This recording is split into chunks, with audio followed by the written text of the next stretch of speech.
Welcome to Mystical Minds. I am your host, Jamie Girard, and today I will be reading Poetry and Prose from Danny Martin Girard. Allow it and receive it. Allow the naysayers and perpetuators to teach you and redefine you into the phoenix you were created to be. They cross your path because there's a lesson to be learned from your soul. Allow it, receive it, and move beyond those pessimistic and bitter lenses. Know you are worthy and know you deserve the very best life has to offer. Thank you so much, Danny G. That was powerful. I believe this with all my heart and soul.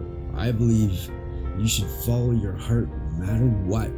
Just follow your heart. Things happen for a reason, and sometimes you don't agree with it, but just always remember that sometimes when you look back at things, you're like, that's why.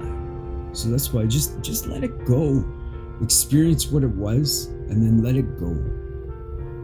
Don't keep thinking about it and asking yourself why it happened and stuff like that. Just, it was an experience, learn from it, and move on. Thank you so much for listening, and have a beautiful day.